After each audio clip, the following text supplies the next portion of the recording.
말씀은 누가복음, 요한복음 6장 16절서부터 21절까지입니다.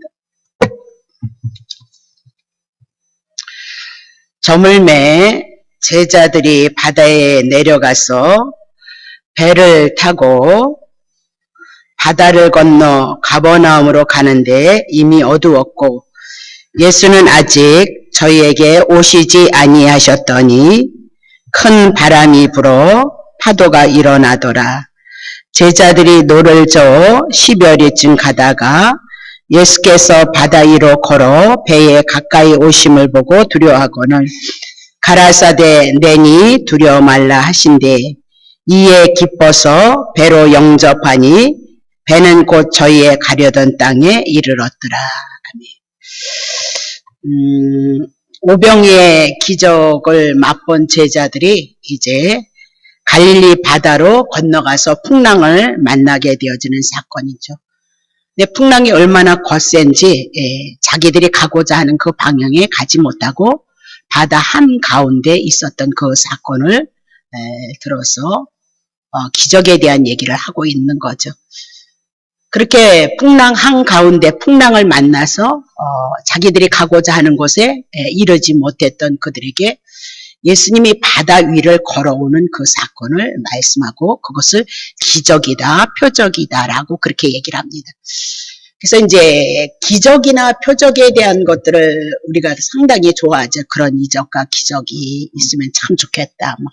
바다 위를 무리를 걸었다 그러면 그냥 끝난 겁니다. 제가 한강을 걸었다 그러면 아버지 수백만 명이 지구촌께 몰려오지 않을까 그렇게 생각을 합니다. 근데 예수님은 너네들 보고 기적을 일으키려는 것이 아니라 그 기적을 일으키는 것은 하나님만이 하실 수 있는 일을 드러내므로 예수가 우리의 구원자이시고 하나님이시다. 이것을 증거하는 뜻에 있단 말이죠. 그래서 한강바다 걷는 사람 나 이날까지 한 번도 보지 못했다. 그렇게 얘기를 했습니다. 그래서 기적이란 특별히 이제 초월적인 사건이 드러났을 때 그것을 기적이다. 그렇게 얘기를 하고 초월이란 인간의 이성으로서는 이해할 수 없는 일들이 나타나는 것을 기적이다라고 그렇게 들어야죠. 그래서 예를 들면 이런 거죠. 산에 지금 이렇게 진달래도 개나리도 올라오고 있잖아요. 그럼 산에서 산에 나무에서 꽃이 피는 것은 상식이란 말입니다. 하나님이 주신 자연의 법칙에 의해서 그렇게 자연히 그러나는 거죠. 근데 이렇게 돌아다니다 보니까 나무 같은 것이 꺾여서 그냥 땅바닥에 있는 거죠. 쉽게 어른들이 얘기하면 부지깽이 같은 것이 나무가 있는데 아니 거기서 꽃이 피고 파란 잎이 나왔다. 그건 기적이다. 그렇게 얘기를 하고 있는 거죠. 사람이 바다 위에 걷는다. 그건 기적인 거예요. 기적인 거죠. 그럼 바다 위를 걷다가 우리가 물속에 빠지는 것은 그건 상식이라는 거예요. 근데 예수님께서 지금 바다 위를 걸어서 예수님의 제자들의 배 위에 온다라고 그렇게 얘기했을 때 그것을 기적이다. 그렇게 얘기해요. 그럼 우리가 이해할 수 없는 그 기적들을 성경에는 왜 그렇게 많이 기록했느냐. 옛날에는 집사 때 제가 그랬거든요. 요런 얘기해야 믿지도 않는데 왜 요런 걸 해가지고 예수 믿는 나도 얼굴이 팔리게 쪽이 팔리게 이렇게 기적을 가당치도 않은 것을 왜 이렇게 많이 기록했을까? 그것이 전 굉장히 의문점이었거든요. 근데 기적을 일으켰던 그 사건을 통해서 하나님은 우리에게 메시지를 주고 있단 말이죠. 자, 누가복음 8장 22절부터 바로는 제자들과 함께 배에 오르사 저희에게 이르시되 호수 저편으로 건너가자 하시매 이에 떠났습니다. 행선할 때에 예수께서 잠이 드셨더니 마치 광풍이 호수로 내리치매 배에 물이 가득하게 되어 위태한지라. 4절 제자들이 나와 깨워 가로되 주여 주여 우리가 죽겠나이다 한데 예수께서 잠을 깨사 바람과 물결을 꾸주시니 이에 그쳐서 잔잔하더라. 그렇게 얘기하죠. 사람은 감당하지 못하는데 예수님께서 잠에서 깨어서 바람아 조용히 하라니까 그렇게 얘기를 하는 거예요. 물결 가만히 있어? 요동치지 마. 그러니까 바람과 물결이 예수님의 말씀을 듣더라는 거죠. 이런 게 이제 기적인데 5절 보세요. 제자들에게 이르시되 너희의 믿음이 어디 있느냐 하시니 저희가 두려워하고 기이 여겨 서로 말하되 저가 뉘기에 바람과 물을 명하며 순종하는 것. 이적과 기적을 일으켰던 사건은 지금 말씀. 예수님이 누군데 바람과 물을 명령을 하니까 바람이 말을 듣고 물결이 말을 듣고 강풍이 말을 듣느냐 그렇게 얘기를 하고 있는 거죠. 지금 예수님의 말씀에 순종한 자가 누구냐면 바람이고 물결이다 강풍이다라고 그렇게 얘기를 해요. 그럼 바람이나 물결이나 강풍은 누가 주인이냐? 예수님이 주인이라는 거예요. 그러니까 예수님의 말씀에 순종하더라는 거죠. 즉 이 얘기는 예수님은 하나님이시고 만물을 누가 지으셨어요? 예, 하나님이 예수 그리스도께서 지으신 거예요. 그래서 이 모든 만물이 누구의 말을 듣냐면 예수님을 듣는다 그 얘기죠. 그래서 만물의 주인은 우리뿐만이 아니고 이 세상에 있는 모든 환경과 여건 속에서 일어난 모든 일들의 주인은 누구냐? 예수님이 우리의 주인인 것을 우리들에게 말씀하고 있다. 그렇게 얘기를 하고 있어요.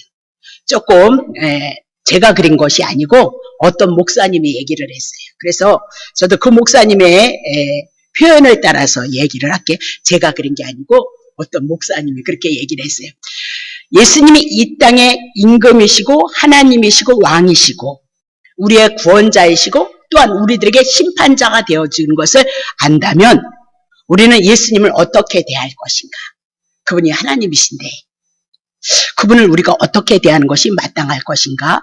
그렇게 얘기하면서 이렇게 표현을 했어요. 예수님을 내가 아니고 그 목사님이 예수님을 졸로 보면 졸로 대할 것이고 예수님을 왕으로 보면 왕으로 대할 것이다 라고 그렇게 얘기를 했어요. 하나님이 그렇게 얘기하셨죠. 누구든지 나를 존중히 여기며 나도 그를 존중히 여길 것이다. 누구든지 나를 멸시하면 하나님도 그 사람을 멸시할 것이다 라고 그렇게 얘기를 하고 있어요. 다 아는 얘기죠.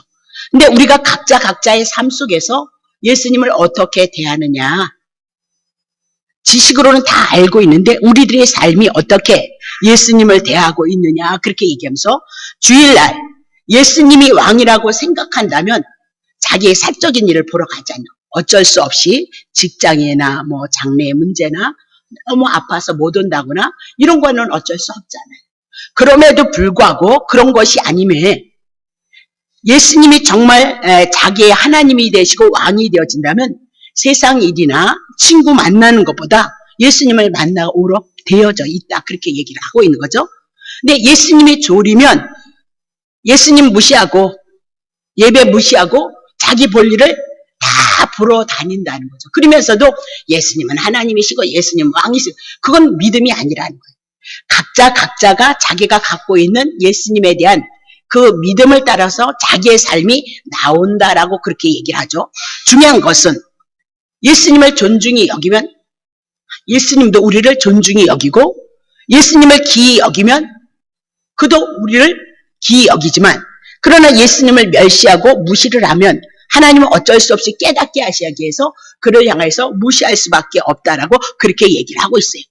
이 교회가 예수 그리스도를 통하여서 주신 하나님의 은혜와 하나님의 사랑을 입는 자리라고 한다면 천국이 되어지는 것이라고 안다면 예수님을 만나러 올 것이고 예수님이 졸이면 자기의 볼 일을 보러 다닐 수밖에 그것이 그들의 믿음이다 그렇게 얘기를 하고 있죠. 우리가 마음으로 생각하고 어쩌고저쩌고 하고 어쩌고저쩌고 기도를 할지라도 실상에 내가 갖고 있는 그 믿음을 따라서 우리의 삶을 고백해 나가는 것이 이제 우리들의 모습이다라고 그렇게 얘기를 하고 있어요. 다시 돌아갈게요. 지난주에 바다가 무엇을 상징하느냐? 계시록을 통하여서 바다는 바다에서 한 짐승이 나온다라고 그렇게 얘기를 했죠. 그러면 이 짐승이 사단만을 상징하고 있느냐? 그렇지 않다고 그랬습니다. 다시 시편 49편 20절 했던 건데 합니다. 존귀, 우리는 하나님의 거룩한 형상으로 지음을 받았던 자인데 존귀했잖아. 하나님에 대해서 깨닫지 못하는 거죠. 그래서 그런 사람들은 멸망하는 짐승. 그러니까 짐승은 사단만을 상징하지 않죠. 사단만을 상징하는 것이 아니라 하나님을 알지 못하고 내가 죄인인 줄 알지 못하고 하나님의 은혜로 살아가고 있다는 것도 알지 못하는 자를 뭐라고 해요? 짐승이다. 그렇게 얘기를 하고 있어요. 자, 다시 볼게요. 12절 보세요. 사람은 하나님의 형상으로 지음을 받아서 존귀한 자나 장구치 못할 거래요. 영원하지 못할 것이래요. 왜? 멸망하는 짐승 심판을 받을 수밖에 없다라는 것을 말씀하고 있다. 그렇게 얘기를 하고 있어요. 자, 그러면 결국은 바다에서 짐승이 나오는데 그 짐승이 곧 누구래요? 하나님의 은혜를 알지 못하고 하나님의 뜻을 알지 못하는 사람, 그것을 짐승을 갖다가 지금 사단의 처소가 되어진 우리를 향해서 말씀하고 있다. 그 얘기입니다. 자, 다니엘서 7장 1절부터 2절. 바벨론 왕 벨사살의 원년에 다니엘이 그 꿈에서 꿈을 꾸는데 뇌 속으로 이상을 보는 거죠. 그러니까 믿지 않는 자들에게 들어서도 하나님의 나라를 보여주는데 이상을 봤는데 그 꿈을 기록하며 그 일의 대략을 진술하니라. 2절. 다니엘이 진술하여 가르되 내가 밤에 이상을 보았다는 거죠. 하나님의 계시를 봤는데 하늘에 네 바람이 큰 바다에 몰려오더라. 하늘에서 네 바람이 바다를 향해서 몰려오고 있는데 3절. 큰 짐승 넷이 바다에서 나오더라. 바다에는 누가 살고 있냐? 짐승이. 이 바다는 짐승이 나오는 처소다. 그 얘기를 하고 있죠. 이 짐승의 처소가 누구냐? 하나님을 알지 못하는 자. 존귀에 처하나 내가 죄인임을 알지 못하는 자. 존귀에 처하나 하나님의 형상으로 예수 그리스도를 통해서 은혜를 입었으나 예수 그리스도의 은혜와 사랑을 알지 못하는 자를 짐승이고 그들의 처소는 바다이다라고 그렇게 얘기를 하고 있는 겁니다. 그래서 여기서 나오는 그 짐승들이 뭐냐면 사자로, 곰으로, 표범으로, 무엇으로 나오는데 그것이 이제 세상의 역사 속에 이미 나도 이루어졌던 겁니다. 이미 예언을 했는데 바벨론이라는 나라가 무너지고 메대의 바사가 세워지고 그 다음에 헬라가 세워지고 그리고 로마가 세워지는 건 세상의 나라, 적그리스도의 나라를 상징하고 있다. 그렇게 얘기를 하고 있습니다. 다시 돌아오면 예수께서 바다 위를 지금 걸어오신다. 그 얘기는 짐승의 나라를 다스리시는 분, 사단의 나라를 다스리시는 분, 죄의 세계를 밟고 다스리시는 분으로 지금 우리들에게, 예수님의 제자들에게 찾아오고 있다. 그렇게 얘기를 하죠. 그러면 늘 얘기했죠. 모든 성경은 예수 그리스도를 상징한다. 이것이 언약의 성취, 예수 그리스도가 언약을 성취했다면 이미나도 구약에 바다에 대한 사건이 분명히 있었다는 거죠. 그림자로 모형으로. 자, 출애굽기 15장 3절. 여호와는 용사시니 여호와는 그의 이름이라. 용사는 뭐야? 전쟁에서 싸워서 이기는 자이시다. 힘 있는 자다. 그렇게 얘기죠. 그러니까 이스라엘 백성을 위해서 여호와는 하나님의 택한 이스라엘 백성을 위해서 전쟁을 해서 이스라엘 백성을 구원하시는 용사로서 하나님이 일하시는 그건 그림자인 거죠. 여호와란 뜻은 여호와는 구원이시다 그런 뜻이거든요.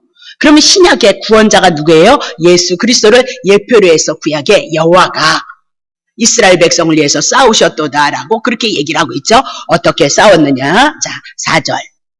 그가 바로의 병고 애굽의 군사들과 그 군대를 바다에 던져버린 거죠. 이게 뭐예요? 홍해 바다에 대한 사건이죠. 그러면 홍해 바다라는 그 사건은 무엇을 상징하고 있어요?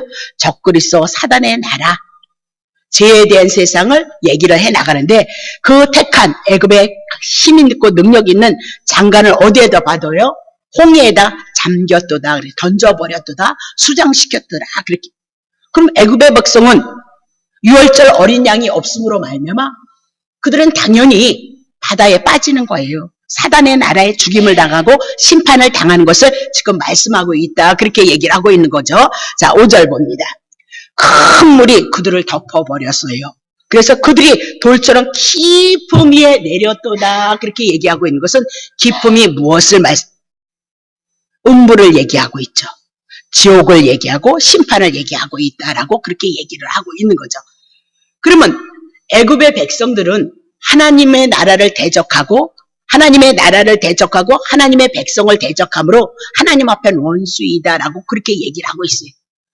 하나님의 형상으로 지음을 받았을지라도 존귀치 못하고 깨닫지 못하는 자들이었다라고. 그래서 그들은 짐승 같아서 영원히 살지 못하고 멸망받는 것은 마땅하다라고 그렇게 얘기를 하고 있죠. 그래서 홍해 바다는 사단에 쳐서 죽음의 세계, 사망의 세계를 우리들에게 말씀하고 있다. 그렇게 얘기를 하고 있는 겁니다. 자, 출애굽기 15장 10절 봅니다. 자, 바람을 불어서 그들을 수장시켰던 것이 누가 아니냐? 주께서 하신 거예요. 귀신을 따로 보시면 안 됩니다. 하나님만이 하나님 되시고 모든 천상계의 모든 영계의 세계, 마귀든 천사든 다 누가 다스리고 있어요? 여호와께서 다스리는 거예요. 모두 피조물이기 때문에. 그래서 마귀야 나가라 그것도 좋지만 마귀가 왜 왔느냐? 하나님의 뜻을 거스르기 때문에 왔다는 거잖아요. 우린 육이 있기 때문에 그럴 수밖에 없다는 거예요. 그래서 우리가 예수 그리스도가 우리에게 오셨는데 주께서 주의 바람인 거예요. 바람은 누구의 것이에요? 하나님 거예요. 만물이 다 하나님 거예요. 주의 바람을 일으키신 거예요. 여호와가 일으키심에 바다가 그들을 덮어버렸도다. 그들이 흉흉한 물에 납같이 잠겼도다라고 그렇게 얘기를 하고 있는 거예요. 이게 여호와가 용사로서 이스라엘 백성, 택한 백성을 향해서 일하고 있는 거예요. 만약에 애굽에서 따라오는 그 병거를 가지고 마병을 가지고 이스라엘 백성을 쫓는데 그 바다에 물이 잠기지 않으면 이스라엘 백성은 누구에게 붙잡히는 거예요? 애굽의 군대에 붙잡히게 되어진 하나님의 택한 백성이 사단에게 붙잡힌단 말이에요. 그럴 수 없는 거죠. 왜? 6월절 어린 양의 피를 발랐기 때문에 사단은 그들을 건드리지 못하기 때문에 사단은 반드시 무너지는 세계를 얘기하고 죽음의 세계를 말씀하고 있기 때문에 주께서 그들을 향하여 용사로서 싸우시는 모습이 뭐예요? 예, 주의 바람을 일으키시고 바다가 그들을 덮어버리는 사건이 있었다. 그 얘기입니다. 자, 19절 넘어옵니다. 바로의 말과 병거와 마방이 함께 바다에 들어가고 있죠. 사단에 쳐서 짐승들이 가는 그들은 사단이기 때문에 적그리스도 안에 속한 자이기 때문에 제 안에 있는 자들이기 때문에 홍해 바다에 들어갔고 여호와께서 바닷물로 그들을 위해 돌이켜서 바닷물도 어떻게 여호와가 하신다니까요. 흐르게 하셨으나 이스라엘 자손은 바다 가운데서 어디요? 육지로 건너가고 마른 땅에서 건너가고 있다. 자, 그러면 두 가지가 나와 있어요. 홍해 바다가 있는데 홍해 바다 속에서 또 뭐가 갈라져요?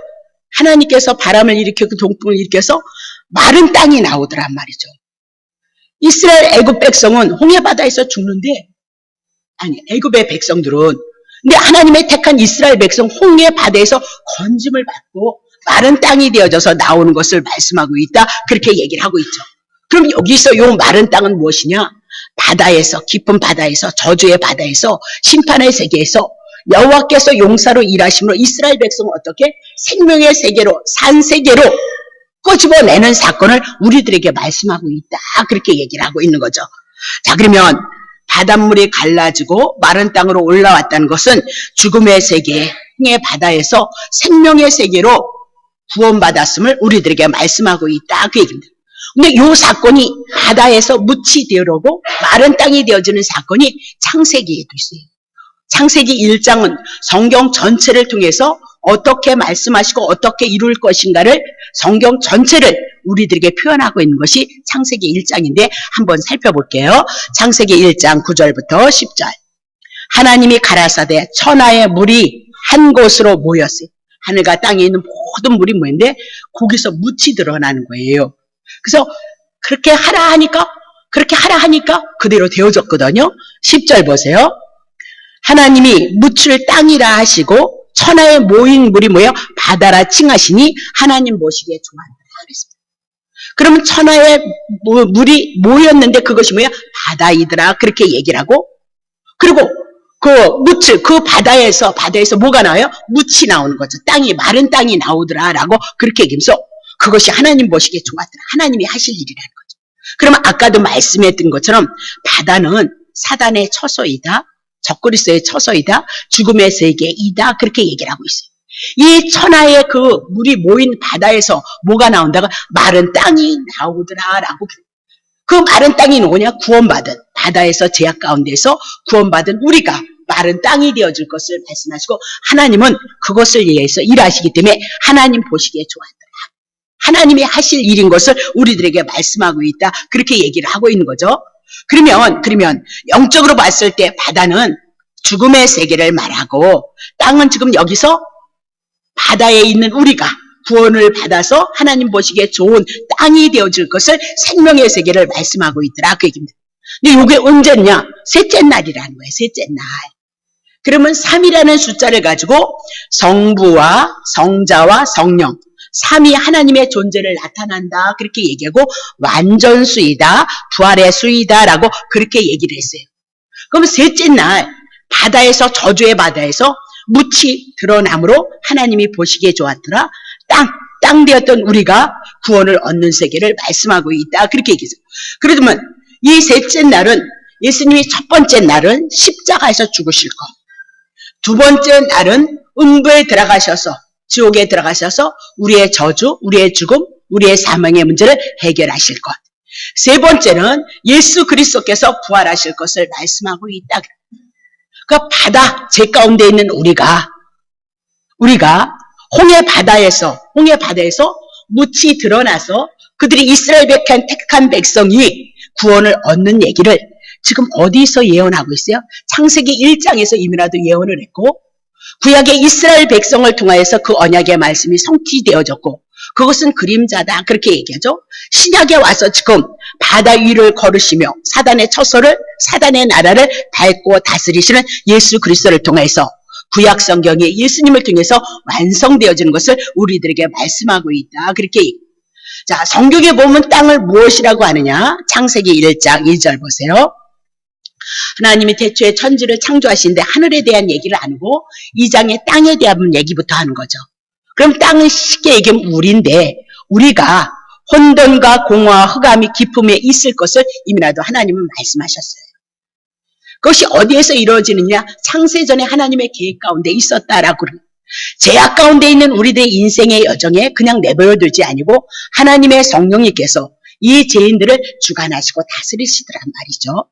그렇다면 이 말씀은 결국은 죄인된 우리를 향하여서 성령님께서 우리를 향하여 은혜 가운데 우리를 건지실 것을 주님께서 이미라도 창세기 1장을 통해서 말씀하셨다 그렇게 얘기를 하죠. 그러면 땅이 혼돈하고 공허하고 흑암이 깊은 가운데 있는데 이 땅이 무엇을 말씀하고 있느냐? 에레미야 4장 22절. 내 백성은 나를 알지 못하는 우준한 자요 지각이 없는 미련한 자식이라 악을 행하기에는 아주 똑똑한데 선을 행하기에는 아주 무지한 자들이다. 그러면서 이스라엘 백성의 상태를 얘기해요. 이 상태가 어떤 상태냐? 23절. 내가 땅을 보니까 이스라엘 백성이 보니까 혼돈과 공허와 하늘들을 우러본즉 거기 빛이 없는 상태이도다 라고 그렇게 얘기하면서 제 아래에 빠져있는 우리를 향해서 말씀하고 있다 그 얘기입니다. 그런데 셋째 날 어떻게 해요?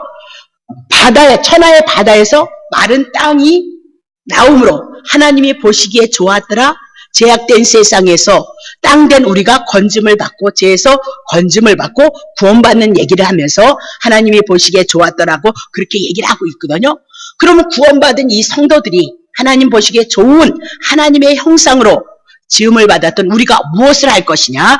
창세기 1장 11절 하나님이 가라사대 말씀하시죠. 땅은 이제 바다에서 건졌어요. 마른 땅이 되어졌어요. 자, 땅은 풀과 씨 맺는 채소와 각기 종류대로 씨 가진 열매를 맺는 감옥을 내라 하심에 그대로 되어졌고 바다에서 건짐을 받은 땅이 이제 하는 일이 뭐예요? 하나님이 그렇게 하실 거래요. 땅은 풀과 씨 맺는 채소와 각기 종류들의 씨 가진 열매를 맺을 것을 향해서 말씀하시고 그렇게 되어지더라 그렇게 얘기를 하죠. 12절도 보세요. 땅이 뭐 하나 보세요. 풀과 각기 종류대로 씨 맺는 채소와 각기 종류대로 씨 가진 열매를 내고 감옥을 내고 채소를 내고 그러니 하나님 보시기에 좋았도다라고 그렇게 얘기를 하고 있는 거죠. 그러면 바다에서 무트로 나왔던 구원받은 그 생명의 세계로 올라왔던 우리들을 향하여서 뭐라고 얘기하냐면 교회다 성도다라고 그렇게 얘기를 하고 있거든요. 바다에서 우리가 건짐을 받는 거예요.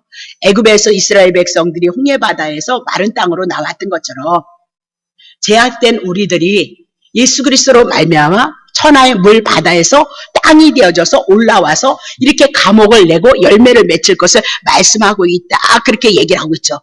그러면 바다에서 제약된 세상에서 율법의 저주에서 우리가 구원을 받은 우리가 무엇을 할 것이냐? 생명을 나타내는 그 일을 할 것이다. 그렇게 얘기를 하죠. 그래서 각종 씨 맺는 풀과 감옥을 내라 명하시니까 이제 하나님의 생명을 받은 자들 안에선 성령이 오실 것이고 성도들 속에서 예수님의 생명으로 살아가게 하실 것이고 성령의 열매를 맺는 삶을 살아가게 하실 것을 성경이 우리들에게 말씀하고 있다. 그 얘기죠. 이제 어려울 수 있습니다. 예, 여러분들이 이런 공부를 안 하셨기 때문에 안 들어보셨기 때문에 어렵습니다. 예, 그러나 조금만 앉아 계시다 보면 예, 성경이 무엇을 다 은혜라는 거죠. 다 사랑이라는 거죠. 만극하신 은혜와 사랑을 입어가고 있다는 거죠. 근데 그 은혜가 은혜되지 못하고 그 사랑이 우리에게 사랑되지 못했기 때문에 날마다 하나님의 말씀 그리스도를 증거하는 그 말씀을 통해서 우리의 영혼이 회복되어지고 우리가 하나님의 사람으로 하나님의 생명을 입어서 내 뜻이 아닌 주의 뜻을 이뤄감으로 열매를 내고 감옥을 내는 성령을 쫓아서 살아가는 삶을 살아가게 하실 것을 주님이 우리들에게 말씀하고 있다. 자, 바닷속에 있었을 땐 제약된 세상 속에 살고 있었기 때문에 육신의 소욕만 쫓아가는 거예요. 이 땅에서 먹고 마시고. 근데 그거 여러분 마음대로 되어지지 않잖아요. 그렇죠? 왜 그럴까요? 땅의 모든 것도 예수님의 것이기 때문에 예수님이 여러분에게 여러분의 달란트대로 여러분의 분기대로 분배하실 것이다. 그렇게 얘기를 하고 있는 거죠. 그러면 이제 땅이 되었죠. 바다가 아닌 땅이 되어졌을 때는 이제 여러분과 나는 성령의 소욕을 따라서 하나님의 선하심을 따라서 우리의 삶을 고백해 나갈 수 있도록 성령님께서 여러분과 나를 주관해 나갈 것이다. 즉 그리스도의 마음으로 하늘의 가치를 가지고 우리가 살아가야 될 것을 주님은 우리들에게 계시하고 있는 거단 말입니다. 다시 봅니다. 창세기 1장 29절부터 30절 29절부터 30절 하나님이 가라사대 말씀하시는데 내가 온 지면에 씨가 중에 씨가 있으므로 채소가 나오는 거죠. 씨가 있으므로 뭐가 나와요? 열매를 맺을 것을 우리들에게 줘요. 그래서 하나님의 이 씨가 뭔데? 하나님의 말씀인데 말씀이 우리 안에 들어오므로 이런 모든 것들이 우리에게 열매가 되어질 것을 말씀하고 있거든요. 30절 보세요. 땅의 모든 짐승과 공중의 모든 새와 그들이 다 뭐를 얻어요? 이제 땅에 기는 것들이 이제는 어떻게 해요? 공중의 모든 새가 되고 생명이 되어질 것을 말씀하고 있어요. 땅에 기는 모든 것들에게는 내가 모든 풀을 식물로 주느라 하시니 그대로 되어졌도다라고 그렇게 얘기를 해요. 자, 시편 73편 22절 보죠. 내가 이같이 우음에 무지하으니 주님 앞에 짐승이옵니다라고 그렇게 얘기를 해요. 하나님을 알지 못하고 하나님의 계획하신가 의도를 알지 못하고 내가 죄인임을 알지 못하는 자를 향해서 그 깨닫지 못하는 자를 향해서 주님 앞에서 그들은 짐승이다 그렇게 얘기해요. 이사야를 통해서 나귀들도 하나님을 알고 죄 주인을 아는데 어떻게 우리가 하나님을 알지 못하느냐 그러면서 짐승보다 못하다고 우리를 향해서 이스라엘 백성을 향해서 책망했던 일들이 있어요. 그러면 이런 모든들이 열매를 맺는 것은 바다에서 저주의 바다에서 우리를 건져내므로 우리가 땅이 되어지고 마른 땅이 되어졌다. 이 마른 땅을 향해서 하나님께서 씨를 주심으로 말미암아 채소, 감옥, 열매를 맺을 것을 우리들에게 말씀하고 있는 거죠. 그러면 이 말씀이 도대체 이 씨가 도대체 무엇이냐 말씀하는데 에레미야 31장 27절 여호와께서 가라사대 보라 내가 사람의 씨와 짐승의 씨를 이스라엘 집과 유다 집에 뿌릴 날이 있을 것이도다 라고 그렇게 씨는 씨인데 사람의 씨가 있고 짐승의 씨가 있다라고 그렇게 얘기를 하고 있는 겁니다. 그러면 다 나갈 수는 없으니까 사람의 씨는 사람은 이 땅에 예수 그리스도밖에 없어요. 사람 인자는 예수 그리스도밖에 없고 여러분과 나는 모두 태어날 때부터 선악과 뱀의 말을 들으므로 선악과를 통해서 내가 죄인이고 사단의 세계에 속한 자다라고 그렇게 얘기하죠. 그러면 사람의 씨는 누구냐? 예수 그리스도 복음에 대한 얘기요. 짐승의 씨는 누구냐? 뱀이 꼬셨던 선악과 따먹으라 했던 율법에 대한 얘기다. 그렇게. 그러니까 이스라엘 집과 유다 집에 뭘 준대요? 뿌릴 날이 사람의 씨를 그리고 짐승의 씨를 뿌릴 것이라는 거죠. 선악과를 통해서 내가 죄인임을 알고 이 죄인이 사람으로 오신 예수 그리스도 그 복음을 통하여서 내가 마른 땅이 되어질 것이고 홍해 바다에서 건짐을 받을 것을 성경이 말씀하고 있다. 그렇게 얘기를 하죠. 그러면 정말 이 씨가 예수 그리스도에 대한 말씀이냐 살펴야 되겠죠. 베드로전서 1장 23절 너희가 바다였는데, 홍해 바다였는데 마른 땅이 되어진 거죠. 천하의 물이었는데 우리가 땅이 되어지는 거죠. 거듭난 것이 썩어질 씨로 된 것 아니고 썩지 아니할 씨로 된 것인데 그렇게 얘기하죠. 썩어질 씨는 율법, 십계명에 대한 얘기예요. 뭐 지킨다기예요. 썩지 아니할 씨는 된 것인데 하나님이 살아있고 항상 있는 말씀. 그러니까 썩지 않는 씨가 하나님의 말씀이라는 거예요. 율법은 우리에게 죄를 깨닫게 하는 의도, 몽학 선생이고 하나님의 말씀은 항상 살아있는 하나님의 말씀으로 나를 살게 하는 말씀인데 그 말씀이 무엇이냐? 25절. 오직 주의 말씀은 세세토록 있도다 했으니 너희에게 전한 뭐고요? 복음이. 그러면 사람의 씨는 누구예요? 예수 그리스도의 죽으심과 부활을 통해서 천하의 물이 땅이 되어진 거죠. 홍해 바다에 있었던 우리가 마른 땅을 밟고 나오는 것을 성경이 우리들에게 제시하고 있다. 그렇게 얘기하죠.